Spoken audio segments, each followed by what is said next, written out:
everyone, welcome back to my channel Learn and Preach, and today we will discuss another topic from class 10, that is analytical paragraph writing. I know बहुत सारे बच्चों को doubt होगा और ये difficult topic भी लगता होगा उन्हें, क्योंकि इसमें ज़्यादा प्रैक्टिस नहीं की होती है बच्चों ने ज़्यादातर। लेकिन आज मैं आपके लिए बहुत सिंपल ट्रिक्स लेकर आई हूँ जिसकी हेल्प से आप एनालिटिकल पैराग्राफ अब बहुत जल्दी समझ जाएंगे और आप उसको अच्छे से कर भी पाएंगे। Let's get start with the video. So first of all हम समझ लेते हैं कि एनालिटिकल पैराग्राफ होता क्या है।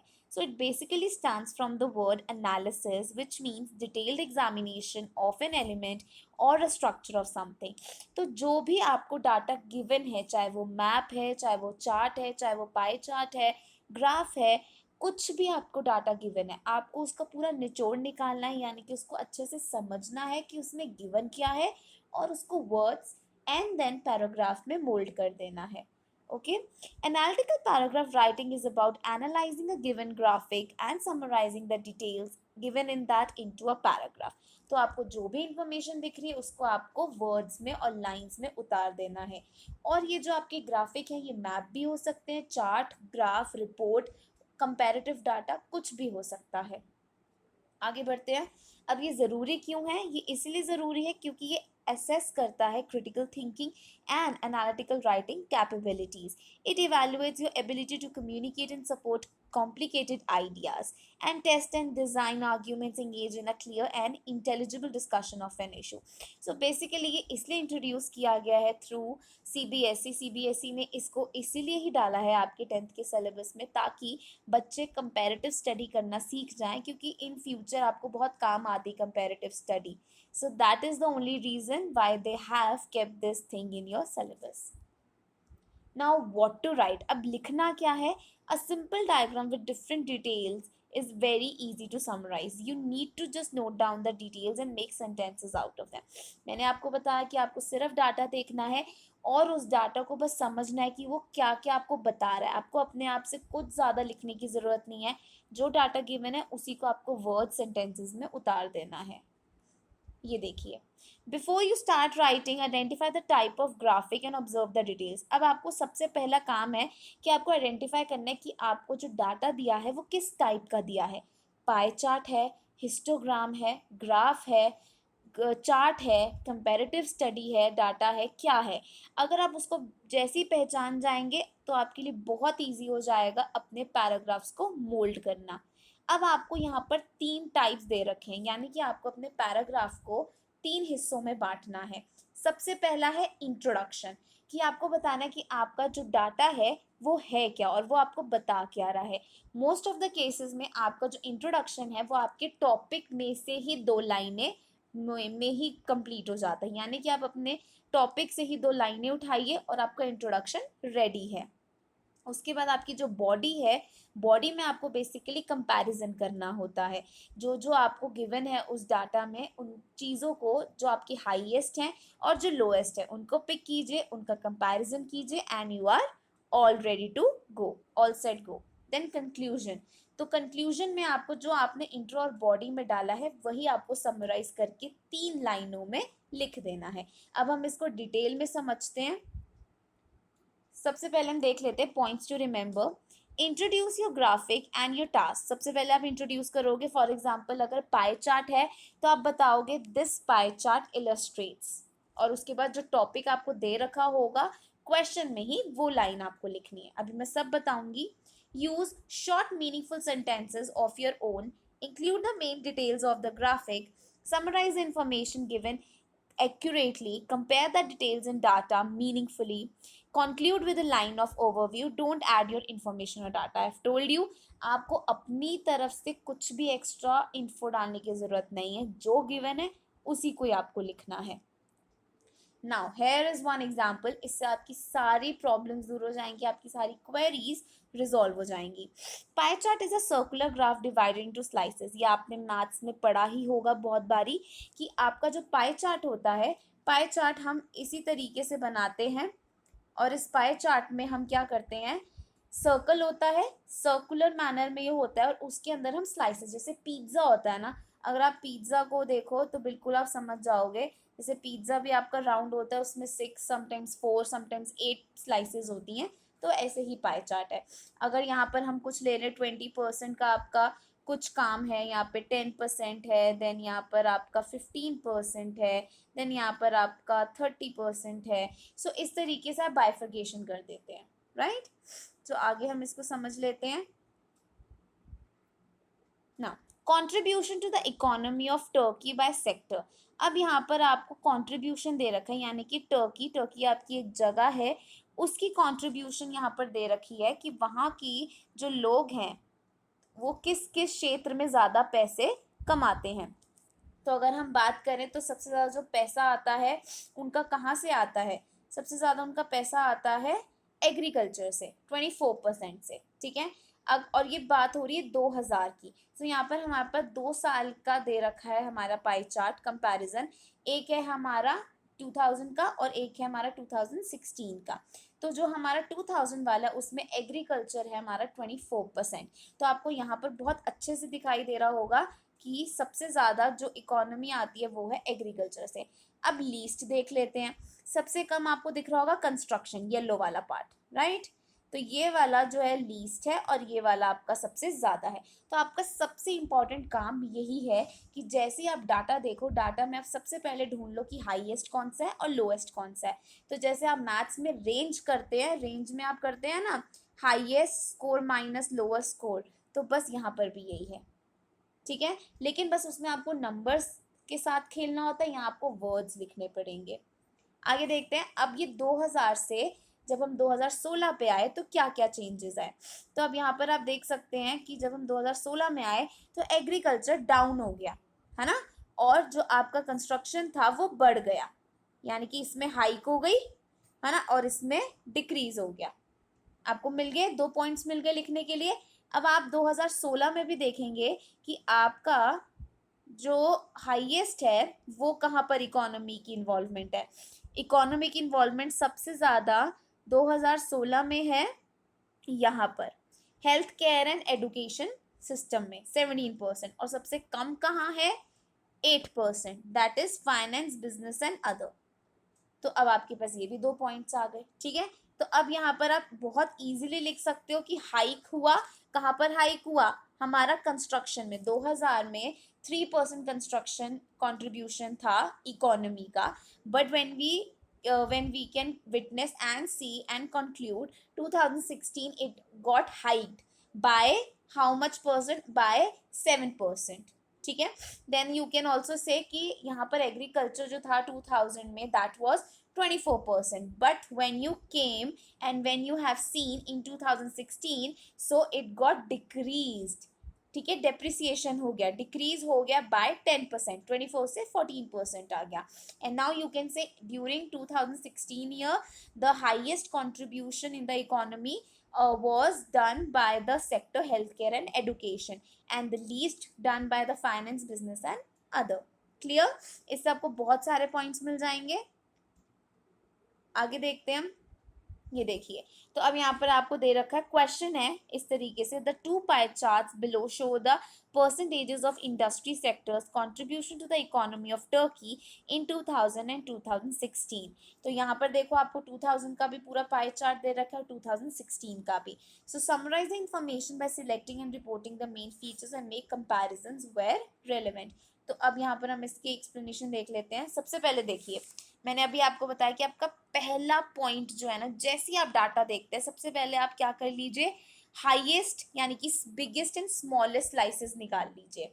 मैंने आपको बताया जैसे आप रेंज करते हैं तो रेंज में भी आपने जैसे किया था हाईएस्ट एंड लोएस्ट निकालते हैं, बस वही करना है आपको। सबसे पहले हाईएस्ट एंड लोएस्ट निकाल लेंगे तो उससे आपके लिए ईजी हो जाएगा। Find which slices became bigger smaller didn't change. और अभी मैंने आपको बताया कि कौन सी बढ़ गई। हमने देखा था कि 2000 से जब हम 2016 में आए तो कंस्ट्रक्शन हाइक हो गया 7% से, पहले 3% था, देन 10% हो गया, राइट। उसके बाद हम देखते हैं एग्रीकल्चर में डिक्रीज हो गया, डेप्रिसिएशन हो गया, 24 से 14% हो गया। और जो बिल्कुल चेंज नहीं हुआ वो कौन सा है, वो हेल्थ केयर सेंटर है। वो पहले भी 17 था और अभी भी 17% ही है, ठीक है। ये चीजें आप लिख दोगे। उसके बाद each of these options is fine but don't write both of them because you have to keep your overview short. So आपको सारे नहीं लिखने, कुछ कुछ लिखना, क्योंकि बहुत ज्यादा बड़ा भी नहीं आप बना सकते। ये देखो, लार्जेस्ट एग्रीकल्चर 2000 में, smallest construction, then 2016 health care and education, smallest finance business and other. I have told you. Now अब आप शुरुआत कैसे करेंगे, this is very very important. इसको आप अच्छे से देखिए कि आपका इंट्रोडक्शन जो है ना वो आपको क्वेश्चन में से ही बन जाएगा, तो आपके वहां पर 2 नंबर तो पक्के हैं। The two pie charts illustrate, देखो अब ये कुछ वर्ड्स होते हैं, illustrates, show, depicts, represents, demonstrate, ये कुछ कुछ वर्ड्स आप याद कर लीजिए। ये याद कर लेंगे तो आपके लिए बहुत ईजी होगा अपना इंट्रोडक्शन बनाना। तो यहाँ पर 2 पाई चार्ट्स के साथ मैंने एक वर्ड जोड़ दिया, इलस्ट्रेट। अब वो क्या बता रहे हैं, अगर आपको याद हो तो मैंने आपको क्वेश्चन दिखाया था, how different industry sectors contributed to the economy of Turkey percentage wise in the years 2000 and 2016। और ये पूरा का पूरा आपका यहाँ पर लिखा हुआ है, ये देखिए दे रखा है, पूरा का पूरा आपको क्वेश्चन में दे रखा है, अगर आपने ध्यान से पढ़ा हो तो। ये देखिए, और ये आपका पूरा का पूरा इंट्रोडक्शन बन गया, सिंपल, आपको ज़्यादा कुछ करने की ज़रूरत ही नहीं है। ओके, आगे बढ़ते हैं हम। ऐसे आपका इंट्रोडक्शन बन जाएगा। अब हम आते हैं इसके सेकंड पे, सेकंड पैराग्राफ, बॉडी पे। Construction sector accounted for 3% of Turkey's economy. अब आपको कुछ नहीं करना, जैसे बताया था हाईएस्ट, लोएस्ट, और जो चेंज हुए हैं उनके बारे में बताना है आपको, और जो नहीं हुए उनके बारे में। तो यहाँ पर आपको देखो सारा कुछ दे रखा है, हमने कंस्ट्रक्शन की बात की थी। देन एक्सपीरियंस जब more than 3-fold increase to 1/10 in 2016। अब देखो कुछ वर्ड्स यहाँ पर और आ गए हैं। अब कुछ वर्ड्स ये जैसे कि आपको दिख रहे होंगे कि यहाँ पर मोर देन 3-fold है ना, थ्री फोल्ड का मतलब है यहाँ पर कि हम बात कर रहे हैं कि वहां पर थ्राइस हो गया है ना। थ्राइस का मतलब है जैसे यहाँ पे 3% था, देन 10% हो गया, यानी कि 3 × 3 करोगे तो 9 होता है ना, उससे भी थोड़ा सा ज्यादा हो गया, तो मोर देन 3-fold। 3-fold का मतलब है थ्राइस, ठीक है, यानी कि थ्राइस मतलब 3 times, और थोड़ा सा उससे ज्यादा है 1% क्योंकि 10% हो गया। ठीक है, आगे देखते हैं, इंक्रीज टू 1/10 इन 2016, और यहाँ पर क्या था 1/10। Economic income and trade, utilities transportation was 14% in 2000 and had a slight growth of 2% in 2016। ठीक है, और 2016 में वो इतना था। At the beginning of the period, manufacturing and finance business other services made up to 8% and 5% of the Turkey's economy। So ये सब आपको समझ में आ गया। Then agriculture, which comprised almost a quarter of Turkey's economy 2000, fell to 14 in 2016। ये मैं सब explain कर चुकी हूँ कि जो एग्रीकल्चर है वो पहले 24 था, देन 14 हो गया, और जो नहीं चेंज हुआ वो क्या था हमारा, हेल्थ केयर एजुकेशन 17%। सो इस तरीके से आपका बॉडी पूरा सेकेंड पैराग्राफ बन जाएगा। देन जो आपका लास्ट है कंक्लूजन, उसमें आपको कुछ नहीं करना, 2 लाइन्स आपको इंट्रोडक्शन से लेनी है, 3 लाइन्स आपको अपने बॉडी से लेनी है, देन आपका पूरा कंक्लूजन सेट हो जाएगा। See here, overall at the beginning of the period, construction contributed the least the economy of the Turkey। तो सबसे पहले हमने देखा था कंस्ट्रक्शन सबसे कम पे था 3%, और उसके बाद एग्रीकल्चर सबसे ज़्यादा पे था। लेकिन जब हम 2016 पे आए तो वो उल्टा हो गया, यानी कि जो कंस्ट्रक्शन था वो बढ़ गया और एग्रीकल्चर कम हो गया। और जो हमारे फाइनेंस हैं वो 17% पे हाईएस्ट आ गया, और लोएस्ट हमारे क्या आ गए थे, फाइनेंस बिजनेस एंड अदर पे। ठीक है, हेल्थ केयर हाईएस्ट पे था 17। So this is your overview, और आप इसको ऐसे भी लिख सकते हैं, at the natural, in the end, और एट द कंक्लूजन, और वी कैन कंक्लूड, इस तरीके से भी आप वर्ड्स यूज कर सकते हैं अपने कंक्लूजन को शुरू करने के लिए। आई होप आपको ये सब समझ में आ गया होगा। और यहाँ पर अब आपको कुछ और टिप्स दे रखी किस तरीके से आप उसको और इनहांस और क्रिएटिव वे में लिख सकते हैं। So breaking the body into sub paragraphs makes it easy for the reader to understand. So जब आप अपना बॉडी वाला पार्ट लिख रहे हैं, यानी कि सेकंड पैराग्राफ लिख रहे हो, सेकंड पैराग्राफ को आप 2 से 3 सब पैराज में डिवाइड कर सकते हो, ताकि आप अपनी इंफॉर्मेशन और अच्छे से दे सको। तो आप अपनी ऑर्गेनाइज कर लो इन्फॉर्मेशन, जैसे मैंने आपको बताया था कि आप हाईएस्ट एंड लोएस्ट वाला जो डाटा है उसको अलग कर लो, ठीक है, और जो बिल्कुल भी चेंज नहीं हुआ कांस्टेंट है उसको लिख सकते हैं आप। ठीक है। देन आपका आता है कंपेयरिंग इन्फॉर्मेशन, जैसे आप कंपेयर कर सकते हो, आपको अभी दो चार्ट्स दे रखे थे, आपने कंपेयर किया कि 2000 में जो हमारा फाइनेंस बिजनेस था वो था 14%, एंड देन जब हम 2016 में आए तो वो चेंज हो गया, फॉर एग्जाम्पल वो कम हो गया, 10% हो गया। तो आप ये सारी चीज़ें बता सकते हैं, ठीक है। देन मेंशनिंग क्वांटिटीज, उसके बाद आप क्वांटिटीज भी बता सकते हैं कि कितनी वो हाइक हुई, हाइक मतलब बढ़ी, और कितनी डिक्रीज हुई। देन कनेक्टिंग सेंटेंसेस, उसके बाद आप उनको सेंटेंसेस को जोड़ भी सकते हैं कि कैसे, जैसे इफ डिफरेंट इंफॉर्मेशन और ideas are there you should use connectors, linking phrases, जैसे कि सेंटेंसेस में आपने देखा कि जो सेक्टर था एग्रीकल्चर वाला, और जब वो 2000 में था वो कितना था 24%, एंड जब वो 2016 में आया तो वो 14% हो गया। तो आप उनको भी लिंक करके लिख सकते हैं। ओके, सो यहाँ पर आपको फॉर्मेट दे रखा है एनालिटिकल पैराग्राफ का, introduction, body and conclusion. Then useful tips for writing an analytical paragraph, ये आपको सब मैं बता ही चुकी हूँ। एक और आपके पास एग्जाम्पल है, the chart shows the division of house hold task by gender in great Britain, right N analytical paragraph describing the chart given in not more than 200 words. तो यहाँ पर आप देखो, आपको चार्ट दे रखा है कि division of house hold task, तो जो जेंडर है मेल फीमेल, उनके काम बटे हुए हैं कि जेंडर कौन सा काम ज़्यादा करते हैं, मेल में कौन सा ज़्यादा काम होता है और फीमेल्स का कौन सा ज़्यादा काम होता है, और उसी के हिसाब से आपको दे रखा है। जैसे कुकिंग, बेदिंग, वॉशिंग है तो वो फीमेल ज़्यादा करती हैं, मेल्स कम करते हैं। क्लीनिंग, हाउस टाइडिंग, इसमें भी फीमेल ज़्यादा होती है, मेल कम होते हैं। गार्डनिंग, पेट केयर में भी हमारे जो इसमें इसमें मेल्स का ज़्यादा कॉन्ट्रीब्यूशन होता है, फीमेल्स का कम होता है। Care of own children and play, इसमें भी फीमेल्स का रोल ज़्यादा, मेल्स का कम। मेंटेनेंस और जॉब्स, जैसे बाहर से कुछ सामान लाना, उसमें मेल का कंट्रीब्यूशन ज़्यादा होता है, फीमेल का कम। Then clothes, washing, ironing, sewing, इसमें तो मेल बिल्कुल ही लीस्ट होते हैं एंड फीमेल्स का ज़्यादा होता है, ठीक है।